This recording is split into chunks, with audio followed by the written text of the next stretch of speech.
கர்த்தருக்கு ஸ்தோத்திரம். எனக்கு அன்பான சகோதர சகோதரிகளே, இயேசு கிறிஸ்துவின் இனிய நாமத்தில் அன்பின் காலை வணக்கத்தை தெரிவித்துக் கொள்கிறேன். இந்த நாளுக்கான தியான தலைப்பு, ஆவியில் அனலாய் இருங்கள். அசதியாய் இராமல் ஜாக்கிரதையாய் இருங்கள். ஆவியிலே அனலாய் இருங்கள். கர்த்தருக்கு ஊழியம் செய்யுங்கள். ரோமர் 12:11. ஒரு கிராமத்தில் ஒரு ஏழை தாய் ஒருவர் வாழ்ந்தாள். தன் குடிசையின் ஓரத்தில் ஒரு விறகு அடுப்பில் சமைப்பது அவரது வழக்கம். ஒரு முறை காய்ச்சலில் படுத்திருந்த அந்த அம்மாவுக்கு பக்கத்து வீட்டுக்காரர்கள் ஒரு வாரமாக உணவு கொடுத்து உதவினர். அந்த அம்மா அந்த ஒரு வாரத்திற்கு பிறகு மறுபடியும் சமைப்பதற்கு அடுப்படி சென்றார்கள். அங்கே அவருக்கு ஒரு அதிர்ச்சி காத்திருந்தது. அடுப்பில் இருந்து விஷப்பாம்பு ஒன்று வெளியே வந்தது. நல்ல வேளையாக அந்த அம்மா எந்த தீங்கும் வராமல் தப்பித்தார். என்றும் வராத பாம்பு திடீரென்று ஏன் அந்த அடுப்பிற்குள் வந்து தங்கிற்று? தினசரி சமையலில் நெருப்பு மூடப்பட்டு அனலாயிருக்கும் அடுப்பு ஒரு வாரம் சும்மா இருந்ததினால் தானே. ஆம், வேத வசனம் சொல்லுகிறபடி மனிதன் ஒவ்வொருவரும் ஆவியில் அனலாய் இருக்க வேண்டும். அதற்காகவே நாம் அழைக்கப்பட்டிருக்கிறோம். அப்படி அனலாய் இல்லாவிட்டால் மாம்சத்தின் இச்சை, கண்களின் இச்சை, ஜீவனத்தின் பெருமை போன்ற கொடிய பாம்பின் விஷம் போன்ற மோசமான பாவங்கள் நம்மை தீண்டிவிடக்கூடும். ஆவியானவரையும் அக்கினிக்கு ஒப்பிட்டு கூறப்பட்டிருக்கிறதை நாம் பார்க்கிறோம்.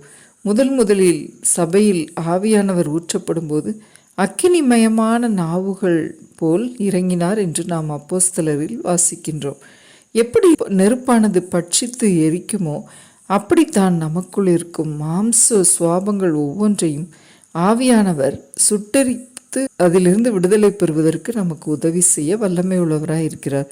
ஆம், எனக்கு அன்பானவர்களே, நாம் ஒவ்வொரு நாளும் நாம் ஆண்டவருக்கு பிரியமானவர்களாய் வாழ வேண்டுமென்றால் இந்த பாவத்தினால் அவரை துக்கப்படுத்துகிறவர்களாய் இல்லாதபடி ஒவ்வொரு நாளும் நாம் ஜெபத்தில் அதிக நேரம் செலவிடுவோம்.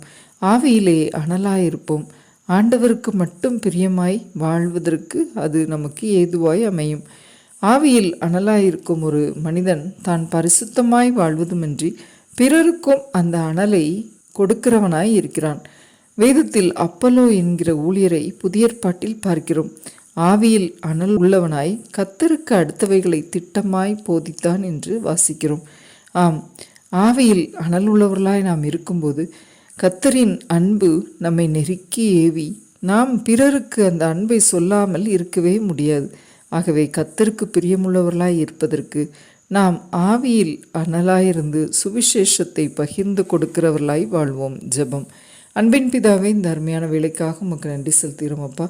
ஆண்டவரே, நாங்கள் அசதியாய் இராதபடி ஜாக்கிரதை உள்ளவர்களாய், அனுதினமும் அனலூட்டப்பட்டவர்களாய், அக்னிமயமான நாவுகளால் பேசுகிறவர்களாய், எங்களை அக்கினியால் நாங்கள் அனல் மூட்டி கொள்வதற்கு எங்களுக்கு கிருபை செய்தரலும் அப்பா.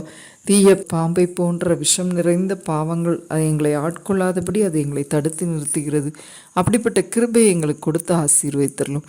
மீட்பர் இயேசு கிறிஸ்துவின் மூலமாய் வேண்டிக் கொள்கிறோம் பரமபிதாவே, ஆமென்.